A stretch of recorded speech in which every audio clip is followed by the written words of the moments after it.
Welcome to Graffiti Royale's Guide to Life, a podcast where the three of us talk about new music releases, what's going on in the industry, life hacks, and everything in between. Follow our band on all streaming sites and social media. Just search Graffiti Royale. And now, onto the episode. I know we're all big fans of Doja Cat since the Bitch I'm a Cow days. Still her greatest song today. Yep. She's been doing a lot of really interesting stuff, like with her album coming out. Like, did you guys check out the Demons music video? I thought it was terrifying. I'm envisioning Doja Cat on my freaking ceiling when I'm going to bed now. Right. Part of me likes it and part of me is really scared. She might be scared of you, dude. Dude. Hello. What's up, guys? What's going on, man? What's going on, man? How we doing? Chilling. Doing pretty good. Nice. Smoky day here in Oakland. No sun over there? I mean, the sun's trying to peek through, but I guess there's smoke and wildfires coming down from Oregon. So first time dealing with that since moving back from New York. Yeah. And it hangs around for a while, right? Like it's like it doesn't just go away immediately. It's kind of crazy. I thought it was fog at first, but it's a different kind of thing because it's warm out, you know, but then hazy. So yeah, it feels kind of like thick, right? Mm-hmm. Yeah, kind of thick. Yeah. So try to stay inside today. Perfect day to record a podcast. Nice. Reminds me of obviously I was just out there. For everybody that doesn't know, probably most people, I just took a trip out to Tyler in Oakland and really kind of kicked off the new album. Starting to lay down some structure to some of these songs, and it was funny the entire trip, which was about 3 days, just entirely overcast, which was hilarious. Right, which is actually the perfect vibe for the new album. Since I feel like kind of the heart of it was conceptualized in Shelter Cove, which is on the Lost Coast, Northern California, back in October of last year. And it was very foggy during that time. So the DNA of at least some of the main songs that we're most excited about right now have a foggy vibe to them. So it felt kind of serendipitous that when you were out here, it was super foggy. It felt right. Very moody and introspective. I'm excited for this next album. I feel like I've talked to quite a few people from California about Shelter Cove, and I haven't found one person that has been there. It's interesting. Like it's kind of its own little unique world. Yeah, I feel like a lot of the people that I've talked to about it here too, kind of talk about it as if it's a little secret. Also, you know, I'll mention that we went there, and they're like, "Oh shit, you went to Shelter Cove? It's nice." like you know the secret too now. Going there, it feels like very, very lost. Like so deep in the woods. It feels like only like 5 people live there, kind of shit. Like it's crazy. It's crazy, but it was a beautiful experience. Yeah, lost is a good word for it. Yeah, it feels like it's on its own, and it felt like the locals that were there had like a quality of life that they like a simple way of living 100%. That they just like enjoyed. 100%. Not that we met that many locals, but the ones that we did, I felt like they were pretty. They had like a good disposition, even amongst like all the fog and dreariness. It was cool. Yeah, and pretty welcoming to us. You know, stoked that we were there. Stoked on what we were doing. You know, got into some pretty epic cornhole battles with a few locals. Shout out to Lane out there. Lane from Shelter Cove. Free T-shirt for Lane. Lane never came through with the fishes, man. Yeah, he wants us to come back. Yeah, we'll have to go back. Because we were thinking maybe like one of the next trips that we take when we all get together to start laying down some vocals, we could kind of go back there. That'd be sick. Hopefully with some added Wi-Fi reception, but even if not, no worries. That was a big no at first. Next time we roll in there, we'll have to install Starlink on my car. Dude. 3 city boys like, oh my God, no Wi-Fi. What am I going to do with my life? It added to the lost feeling. It definitely did. There was a cool element to it. Yeah, yeah, totally. Yeah, we'll have to send you over some ideas, Quez. Yes, I'm excited to listen to what you guys created. I'm excited. Yeah, it'll be fun, man. But it kind of like leads into my question to you guys as far as, have you guys listened to the Rick Rubin podcast? Yeah. Yeah. I listened to a big portion of it. Yeah. Yeah. Nice. Yeah. I've been dabbling in it. I started listening to the Mayor episode because you recommended it, and I really dig it. Awesome. Very insightful. Nice. Yeah. But what'd you guys think of it? Like, as far as just some of that conversation? I feel like it lends itself really well to what we were doing just naturally, as far as just the experimentation and just even hearing like Mayor talk about music and the songwriting process was, he has a really good way with words. Right. I feel like what I took away from him so far, I'm like an hour and like 30 minutes in. But what I took away, like, you know, the bare bottom of it as an artist, I feel like we all critique ourselves the same way. You know, we all like critique ourselves and what we do on a daily basis with music the same way. And we all kind of have the same mental struggles with it. But, you know, some are better than others at getting out of that funk, getting out of that critiqueness, that going so hard on yourself. And then it's like a muscle you build through time as you continue to work on it. So I think it was very refreshing to hear someone like him, you know, such a legend like John Mayer, that, you know, talk about that and be able to articulate himself in that world. And, you know, the way he laid it down was just like, oh, okay, I understand that. Like, I completely resonate with that 100%. So it's like cool to hear him talk about it. Yeah, it was cool. I feel like when you hear big artists talk about what they do in the studio, it always sounds like this glamorous thing, you know, like, oh, we popped some liquor and, you know, we got to work and we created this masterpiece, but no one really talks about the struggle of like how hard it is to, like, you know, come up with a song sometimes. It doesn't come so easily sometimes. That's so true. I mean, I think like the muscle piece is something that I resonated with too. He was like basically saying like in one part of it, sometimes he'll just sit down for like 15 minutes. And he's been catching himself like telling himself that 15 minutes isn't enough. Like, you got to sink more time into it day to day. You got to get through, you know, the uncomfortable parts, the parts that are seemingly going nowhere, just like the junk, in order to find the gems and get to the good stuff. It's not all like breezy, you know, it's not all just like you said, Quez, just like, you know, get some champagne and get together with your friends and just all of a sudden you write a song. And but like the effortless feel of a good song, there's a lot of muscle behind that one, you know? And I feel like we do that on our getaway trips a lot of the time. We like muscle through some of those songs sometimes. We're not getting there. We're still like on it for like hour, 2 hours in, and just like still hammering it and see what comes out of it until we like say, I surrender, hands up. There's nothing that we can do here, you know? Yeah. I love that he was talking about like surrendering to nothing coming either. And like, how do you go home from the studio after a day of nothing? Like, no gems were uncovered. Nothing was polished. Nothing really came. Like, how do you handle those moments? Because for a musician, that's like the worst. Right. When you spend all day trying to find something, thinking that it's right around the corner again and again, and you're hitting your head against the wall, which is very necessary to get to the outcome that we all want. But sometimes it's not going to be there. And how do you sit in that moment with yourself and know that that's part of the creative process too? Especially if that's for a long period of time. Yeah.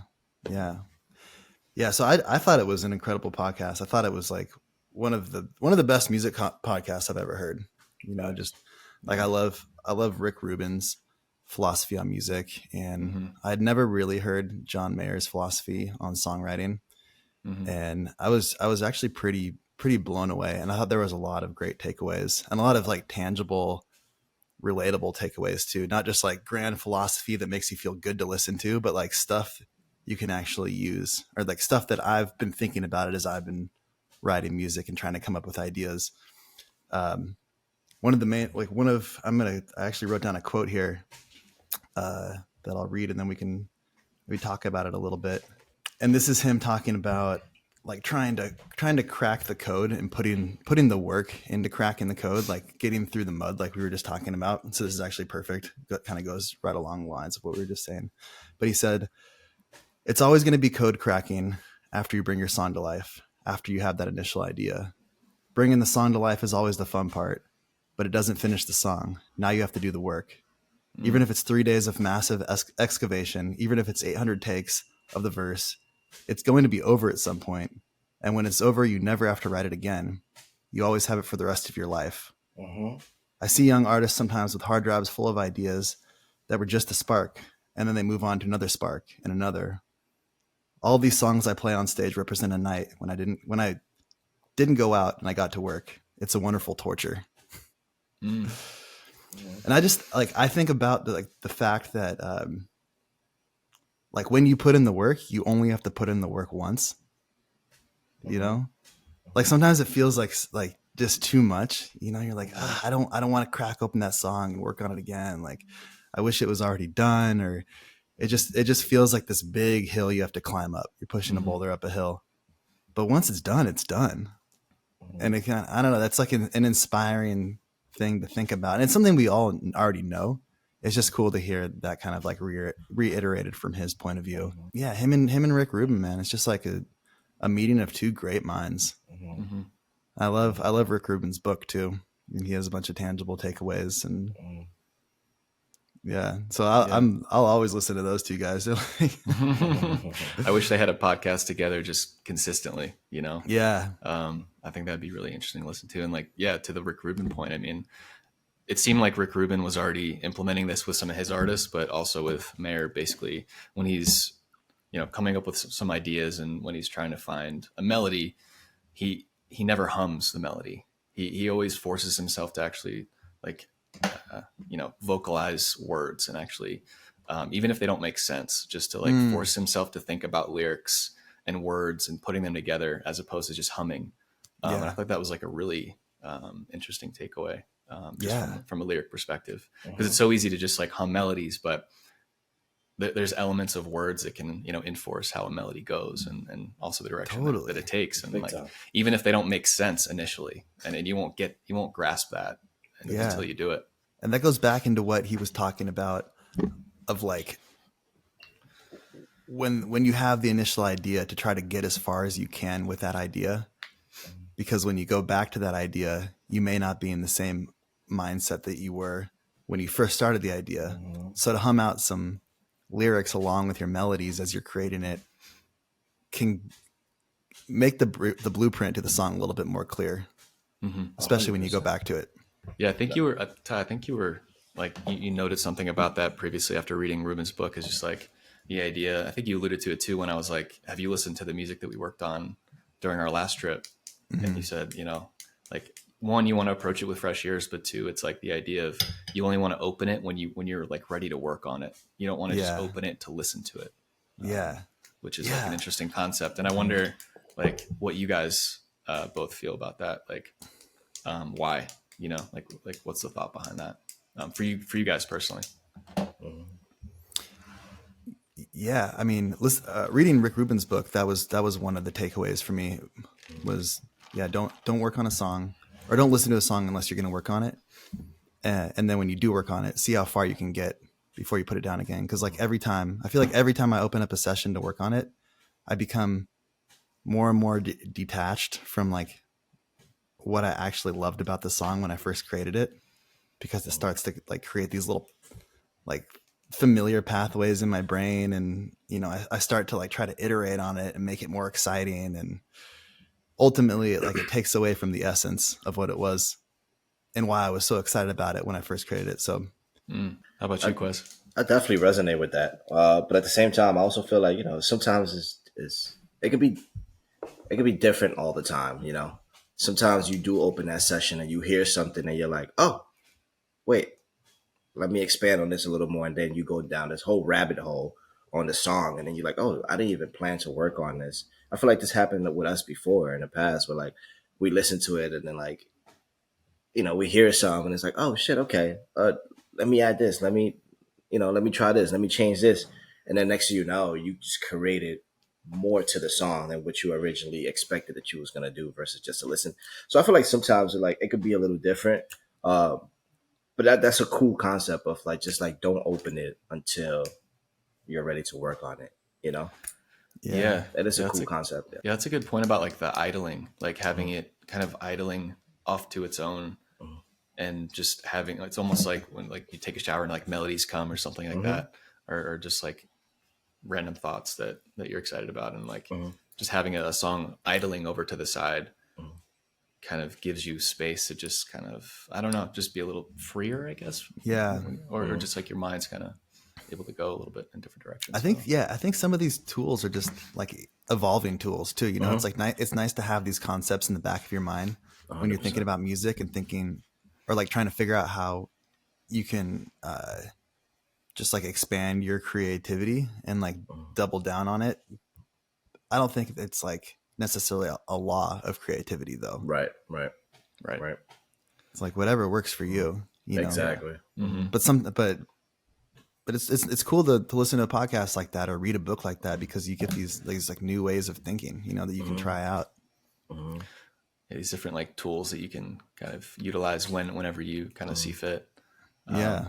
I felt like too, like aside from the music talk, even though it was kind of revolving around music, like when he was talking about anxiety, like kind of going on stage now with like a stripped down set with just him and his guitar, and he just feels very vulnerable. I think like kind of doing that, and he was saying like getting anxious, and what has helped him has been to kind of treat his anxiety like a younger version of himself. Almost like, you know, you can come along, like you'll be all right, I got you, you know, like almost stepping into like a leading figure of the anxiety and kind of bringing his anxiety on stage with him, and like guiding himself through that anxiety almost. I think that's was such a powerful takeaway for me too, just even aside from music, I mean in everyday life, you know, in various ways. I thought that was Yeah. just a really interesting way to put it that I hadn't heard before. Not to continue to drag this topic, but another point that stuck to me is like what Rick Rubin said, the anxiety he has into walking to a studio when he's gonna work on that project with a band. It was like cool to hear him talk about that. It was just like, oh wait, Rick Rubin, you get anxiety? You know, when you're ready when you're gonna sit down and work on with a band on an album, like it's crazy. Like you wouldn't expect somebody so huge and you know we see as a master of what he does to talk about him getting nervous about walking in the studio with a band. So it's like, oh yeah, I feel that. Like when we sit down and ready to work or something, sometimes I feel that like, oh shit, I tense a little bit. Like Mm-hmm. I'm expected to come up with some fire shit. I'm expected to write the coolest shit that you've ever fucking heard in your life, you know, and putting this pressure on yourself. And it's like, oh fuck, like I gotta do it, I gotta do it. But in reality, it doesn't have to be that way. So Quez, like about that like piece of like walking into a session and feeling that anxiety, do you feel that that like that helps you or it hurts you, or do you think it's like neutral, like, or do you think like, yeah, I'm just kind of curious your take on feeling that anxiety when you walk into a session, like how you like what that, you know, helps or hurts you with. Uh, I think it's a little bit of both. I think it's a little bit of both, and it's usually on the first day when we sit down and it's like, oh, I'm like, oh fuck, I haven't done this in a while, you know. And then as like the you know the retreat goes on, I start to loosen up more and more and more. Um, but yeah, I think it helps in some sense, and it also is detrimental in others because I don't at first I don't allow myself to really think out the box sometimes, and then it also creates this fire in me to be like, nah, that you know, this ain't what the fuck it is. Like, get out of this mindset and push yourself to, you know, really expand your mind a little more. So I think it helps. It helps, but it's also detrimental a little bit. You know. Do you think it like narrows you in a little bit too much, Yeah. like in the beginning? Sometimes, yeah. Like Sometimes. gives you kind of like tunnel vision on trying to do one thing specifically as opposed to like just having a like a 360 perspective in creativity. Sometimes, That yeah. makes sense. Sometimes. Yeah. Yeah, sometimes. But as the retreat goes on, you start to like loosen up a little more and more and more and more. Yeah. It's But it's interesting. also like writing. It's another thing that he said. John Mayer talked about. It's like writing in front of people is such a hard thing to do. It's just not. It's not an easy thing to like. Sometimes you can do it in front of certain people, and and it'd be fine. But sometimes you can't do it in front of people, and it's just this personal thing. Sometimes, Yeah. you go through these emotions while you're writing, or you in your head about certain things, and like it's tough to write in front of people, and then having to write it and then get up and record it, what you just wrote. It's like, oh, now I'm like, Yeah. Yeah. but it's a You can, muscle that you build. you can feel so silly, you know? Yeah, It's yeah. just like what am I even talking about right now? Like what is this Hmm. melody? Like I don't 100% even love it, but I'm going to lay it down because it might spark something else. Hmm. Like, Right. and I think that I feel like for people that come in that aren't used to that process and try to watch you do that process, my feeling is that it's like silly and boring for them too, because most people are just used to hearing songs in their final form. It's like Hmm. songs on the radio are just already super polished, have a Hmm. really clear message. Hmm. So in the studio, I could see people just being like, how come you can't just write well? Like, what's wrong with you? Right. You're But like, that, but I then Right. mean, again, people are those probably songs that we, more forgiving than I'm thinking, but it's vulnerable. That's all I'm saying. It's a vulnerable position to be in. No, it definitely is. It yeah. definitely is. It's But then, humbling. yeah, those songs have like what, like five, six, seven, eight songwriters Hmm. that are all pitching in and Hmm. you know Mm-hmm. giving different ideas and Hmm. like all for one artist, right? Like Hmm. whereas like Yeah. for a band like us, like it's a little bit it's more of a I don't know, it's more of a singular experience. I think like for the person that's like writing those melodies and lyrics. Hmm. I thought it was Mm-hmm. interesting too. Like I saw something recently about Tom York, Radiohead, when he was doing an interview. I think it was with Zane Lowe, and he was saying like back when the band like first kind of started to break with their first album with the Bends on it, he felt that he felt like there was like a restriction on him getting personal with his lyrics and his writing, and he Mm. felt like once he started to step into that and like really double down on like the nooks and like the crannies of his mind that like he didn't really want to showcase, but like he started to like tease into that like with the band and with the writing process. Like the more he Mm-hmm. did that, the more the band like loved it, the more the music felt more authentic, Mm. and the more it resonated with people. And I feel like especially now with like the hype of so many artists and so much music being released, like the more personal, the more unique you can get, I think Yeah. is like, I don't know, it feels like that's the way to go Hmm. for the Yeah. right song, right? Right. Obviously. Yeah, totally. Hmm. Trusting some of the first ideas that maybe feel vulnerable and like too much to share. Yeah. Like Mayer was saying, some of his lyrics felt too simple at first, maybe too vulnerable. But then going back here, he was like, it's got to be deeper than that, or it's got to like rhyme better or make more sense. But then it's like, no, that first thought that came to my mind was like that felt cheesy at the time, or like it was too much. Was actually the best. Right. Mm-hmm. Hmm. Right. No, absolutely, man. I mean, that kind of segues itself into another topic that I have for you guys, the Teezo Touchdown album. I know he's been getting quite a bit of hype recently. Have you guys had a chance to check out that album? Mm-hmm. Yeah. Hmm. Hmm. Hmm. What'd you guys think on a first take? Quez, I'll tee you up first. Dude, I love it. Love it. Love it. Love it. To me, I don't know. It's just so fresh, so different compared to everything else that's out.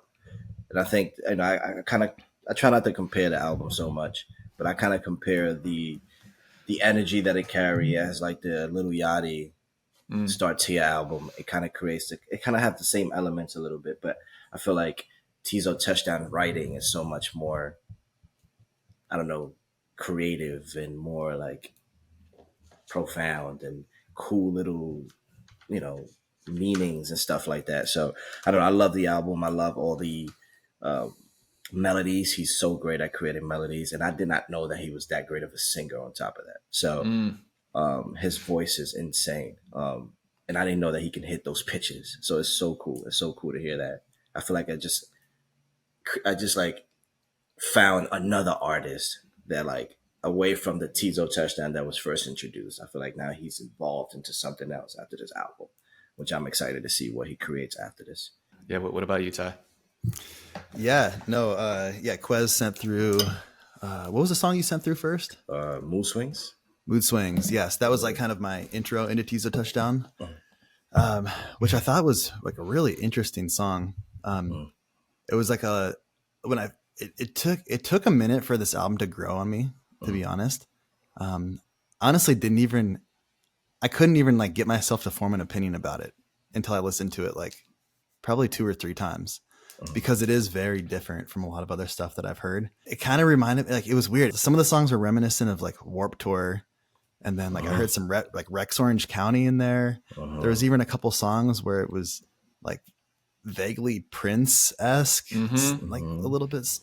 So yeah, I think overall it's like really a creative album. I think a lot of the songs are, well, I'll just say it's hit or miss for me overall. I think there's some songs that I've gone back to and that I really, really like Sweet is one of those songs that I really, really vibe with. I love the beat. I love the feature on that one. I love how he attacks the track and what he's talking about. And then the song Impossible, I think, is probably my favorite on the album. Just in terms, I think it's just really, really good songwriting. And it's a unique topic that I haven't really heard someone put that topic in that way before. It's like nostalgic and just like takes you down a little journey of what ifs in like a really cool way. I was just really, really impressed with that song. So I think that song and Sweet and a couple of others I go back and listen to quite a bit now. But yeah, I think overall he's an artist that I'm excited about now and that I'm excited to keep listening to. Facts. Yeah. He's been getting some hype recently. I feel like also he's been on this journey for a while. Like it was interesting too. Like aside from all the different influence, like yeah, like you were saying, Ty, like and Quez, like I heard Prince, I heard Weezer, I heard The Strokes, I heard Phoenix, Rex Orange County, some parts Outkast. It was almost like more of a rock lean than a hip hop lean, even though he kind of has like elements of hip hop in his sound a little bit. But like I felt like it was mixed. Like hip hop, like his vocal was pretty loud over the track, which threw me off a little bit when it was some like Weezer, like, you know, punk type guitar with a vocal mix that loud was interesting. Unique. Yeah, that's a really good point. Like it just felt like from the mix and the influence and like his vibe felt really like original, you know, but I agree with you, Ty, too. Like it's kind of hit or miss with me. I think like Impossible is really good. I liked like Sweet. Neighborhood was a standout for me as well as Mood Swings. I love Neighborhood. Yeah. And it also cool that he's like 31, you know? Oh, and is like, he? It felt like the album, I think 30 or 31, I think the album felt younger to me in just the way that I received it, I guess. Like it felt youthful, I guess. So it was interesting to see that he was like, you know, around our age basically. And like, he's, you know, first kind of breaking. I think it's just like also inspiring. Cause like most of the time you hear artists coming out that like, they're like in their early 20s and just like popping off. And for artists to break through a little bit later on is cool. I agree with that. It had a freshness. Yeah, I agree. The songwriting to me was insanely good though, for sure. Like the ability he has. Well, I don't know how many people were in the room writing that, but they did a great job. Yeah, they did a great job. Do you guys know? I don't know anything about him. So like, do you know his backstory at all, or where he's from, or what album number this is for him, or anything? No, I know a lot of his singles, some of his singles from back in the day, from like, you know, not even back in the day. I want to say like 2 or 3 years ago. I think there was one time when we were still living together, I was showing Alec one of his videos, and I feel like his videos were very, very uniquely made. Like he shot it himself. It would be on a phone, I think, situation, on a camcorder, one shot situation, and he's just standing there and doing cool stuff in front of the camera. So a lot of his videos was kind of like that. And that was like intriguing to me to see that like somebody could pull that off. and then the songs were very fucking good. Yeah. So yeah, but I feel like this is the first album that I've listened to personally. But he has like I think others for sure. Yeah, it looks like he looks like he's put out stuff obviously in the past, but this is his like first. This is quote unquote his debut album. Yeah. And it looks like 2016 he changed his stage name to Teezo Touchdown. So it sounds like he's been around for a little bit at least. You know, kind of working through it. Nice. Which is cool. Yeah. Do you think it makes sense to rate this album if we're gonna like do these album roundups? Should we rate it out of 10, or is that putting a number on it that maybe we don't want to do? That's tough. I feel, man, I almost feel like I need more time to give it a rating. Or unless we do like a first listen rating, you know, which is usually probably going to be a lot different than like. I give it a 2. 2.5. It's definitely a certified listen. Go listen to it. Yeah. Right. Agreed. Yeah, let's leave it at that. Maybe we can rate it in a future episode once we kind of like live with it a little bit more. Right. Maybe that'd be fair. Cool. But yeah. And then I only had like one more thing that I wanted to get your guys' input on, which was it came out a few weeks ago, but I know we're all big fans of Doja Cat since the Bitch I'm a Cow days.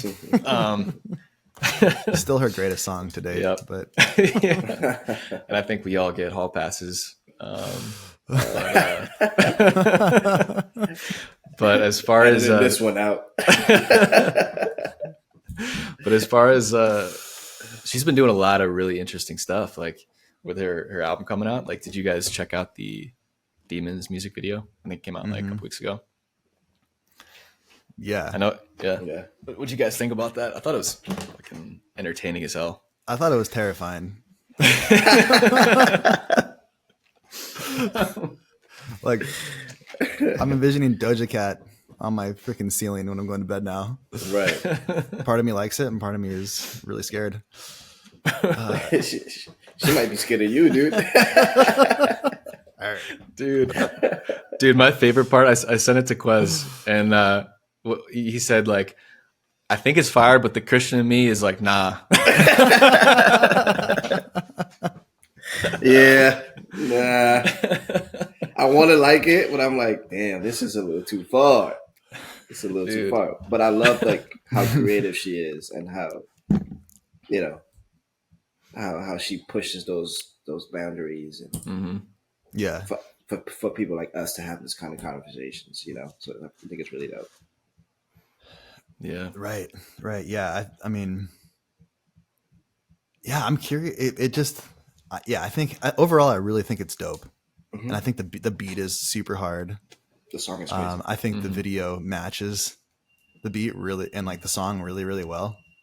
I love that she's not just like not afraid to go there with it and like shape shift into this, like, you know, album rollout kind of centered around Halloween, maybe. I'd be curious to see what's next for her in terms of this stop in her evolution. You know, is it going to continue? You know, because I actually went back through her songs on Spotify, and all her past songs have red covers. Like even Planet Her and every like the whole thing is just red now. You know, so she's like really wrapping her identity around this phase, which might not be a phase. I don't know. I think it's cool though, and I think it sets a good precedent for the music industry in general. It's like you could have this sexy pop artist who is willing to like kind of shed all that, you know, and just do something like unique and cool and creative, and yeah. So I think it's dope. Her new single's pretty dope too. You guys heard that one? I don't think so. No. I think it's called Belut. Belut, I think. No. Didn't hear that one though. Is it good? It's probably my favorite so far. Really? Her singles leading up to this album. Yeah. Oh, sweet. I'm gonna check this out. which one is the one that she's walking down the street? It's Attention? That's what it's called? Yeah. Yeah, that one is fucking sick. Yeah. Yeah. Sick. Yeah, I think Alec, you said that one had like kind of an Illuminati vibe. you're feeling. Yeah, a little Illuminati. Yeah. Makes sense. Yeah, all her videos are so well done too. Like the level of quality she puts out is just like unreal too. Like it like inspires me to like make more like ridiculous music videos for graffiti. Yeah. Like just go with it. a little bit further. Yeah. Which I think we did with our one coming out soon, but Radio. hey. Which is coming out. It's scheduled. We haven't Yeah, publicized it, but What's the release date? Friday the 13th. Friday the 13th. Doja, we coming for you. You know she's gonna drop a song on Friday the 13th.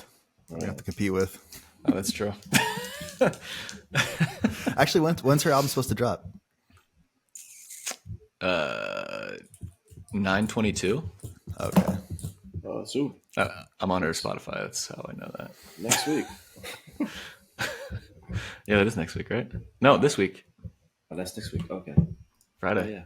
Oh yeah. All right, cool. So we don't have to compete with her. But maybe Drake, man. Drake's gonna be coming out with shit next month. Our biggest competitor, you know. Yeah. Just neck and neck all the time. Just neck and neck all the time. He hates when he drops, dude. Yeah. I know. He throws a little hissy fit. Diss track. Soon. Yeah, I'm excited for that album too. Let's see what he does with this one. Oh, he's got a new one around the corner. Yeah. Yeah. Yeah.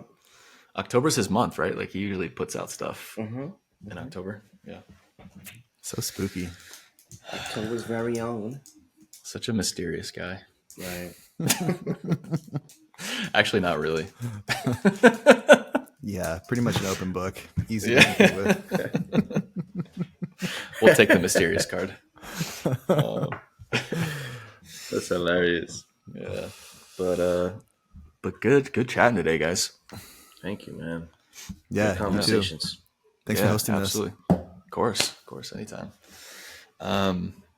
Any lasting pieces you guys want to talk through, or just want to send it off?